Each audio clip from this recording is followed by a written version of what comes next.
পৃথিবীতে সময়কে পরিমাপ করা হয় 24 ঘন্টায় একদিন হিসেবে, 12 ঘন্টা দিন এবং 12 ঘন্টা রাত।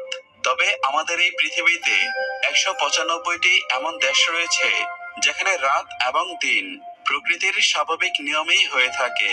কিন্তু জেনে অবাক হবেন, পৃথিবীতে এমনও দেশ রয়েছে যেখানে এক নাগাড়ে 6 মাস দিন এবং এক নাগাড়ে 6 মাস রাতও হয়ে থাকে। মানে কয়েক মাস সূর্যকে সেখানে দেখাই যায় না, আবার সেই স্থানগুলোতেই কয়েক মাস পর্যন্ত সূর্য থেকেই যায়। তাই আজকে আমরা এমন কিছু দেশ সম্পর্কেই জানবো, আর ভিডিও শেষে জানতে পারবেন এর পিছনে ঠিক কী কারণ রয়েছে। আমরা প্রথমে যে দেশটি সম্পর্কে জানতে চলেছি সেটা হচ্ছে আলাস্কা।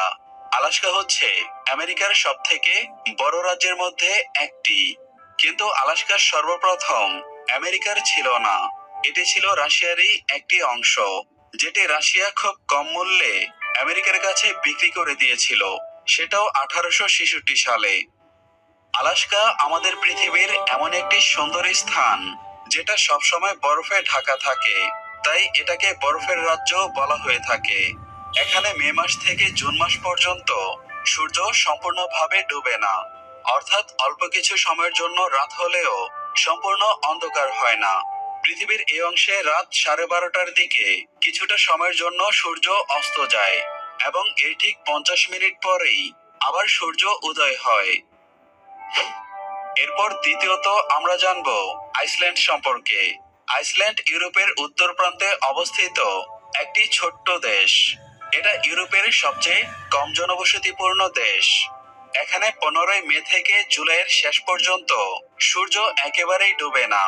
প্রকৃতির এই আশ্চর্য রূপকে দেখার জন্য পৃথিবীর বিভিন্ন স্থান থেকে প্রতি বছর লক্ষ লক্ষ পর্যটক এখানে আসে।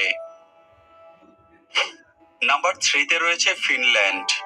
ফিনল্যান্ড এমন একটি দেশ যেখানে হ্রদে ভরপুর, এটাকে হ্রদের দেশও বলা হয়ে থাকে।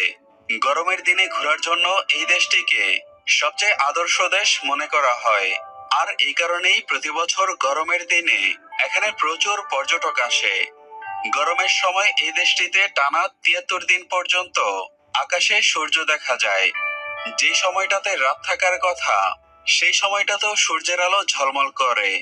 দীর্ঘ সময় দিনের আলো থাকায় গরমকালে এখানকার মানুষ অল্প ঘুমিয়েই কাটিয়ে দেয় এবং শীতকালে বেশিরভাগ সময় তারা ঘুমিয়ে কাটায়।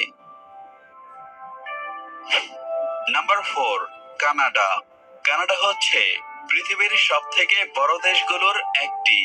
এই দেশটি সম্পূর্ণভাবেই বরফে ঢাকা। এই দেশটিতে দিন এবং রাতের একটি বিচিত্র সংমিশ্রণ দেখা যায়। কিন্তু কানাডার কিছু অংশে, যেমন উত্তর পশ্চিম অঞ্চলে, গরমের সময় একটানা 51 দিন পর্যন্ত সূর্য 24 ঘন্টায় আলো দেয়। ব্যাপারটি খুবই অস্বাভাবিক মনে হলেও দর্শনার্থীরা এই সময়টাতেই কানাডার ওই সমস্ত উল্লেখযোগ্য জায়গাগুলোতে বেড়াতে যান। নাম্বার 5-এ জানাবো নরওয়ে সম্পর্কে। নরওয়ে হচ্ছে পৃথিবীর সবচেয়ে সুন্দর দেশগুলোর মধ্যে অন্যতম, যেটাকে মধ্যরাতের দেশও বলা হয়ে থাকে, কারণ এই দেশটি আর্কটিক সার্কেলের মধ্যে থাকার কারণে এখানে দিন এবং রাত্রের অস্বাভাবিক নিয়ম লক্ষ্য করা যায়। এখানে মে মাস থেকে শুরু করে জুলাই মাসের শেষ পর্যন্ত টানা 90 দিন এই অঞ্চলে সূর্য ডুবে না। এই সময় প্রতিদিন প্রায় 20 ঘন্টা এদেশের প্রায় সব স্থানে ঝকঝকে সূর্যের আলো দেখা যায়।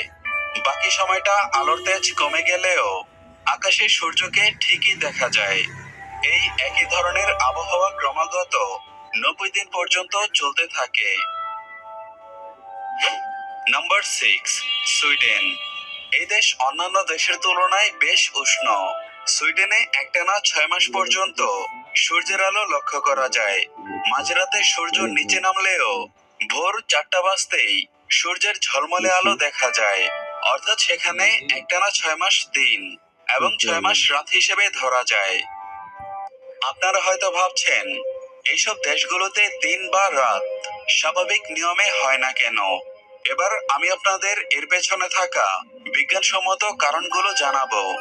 আমাদের পৃথিবীর আকৃতি কিছুটা এইরকম, অর্থাৎ গোলাকার, যে নিজের কক্ষপথে ঘুরতে থাকে। আর গোলাকার হওয়ার জন্য পৃথিবীর যে পাশটা সূর্যের দিকে থাকে সেই অংশে দিন থাকে, যার ফলে পৃথিবীতে যত দেশ রয়েছে সব জায়গাতে 12 ঘন্টা দিন এবং 12 ঘন্টা রাত থাকে। কিন্তু পৃথিবী তার কক্ষপথে কিছুটা হেলে আছে, যেমনটা এখন ভিডিওতে দেখতে পাচ্ছেন, যার ফলে এই অঞ্চলগুলোতে একটানা অনেকদিন পর্যন্ত সূর্যের আলো পড়তে থাকে। আর যখন পৃথিবী সূর্যের বিপরীত দিকে চলে যায় তখন সে অঞ্চলগুলোতেই একটানা কয়েক মাস পর্যন্ত রাত থাকে। আশা করি এখন আপনাদের কাছে এই বিষয়টি স্পষ্ট হয়েছে।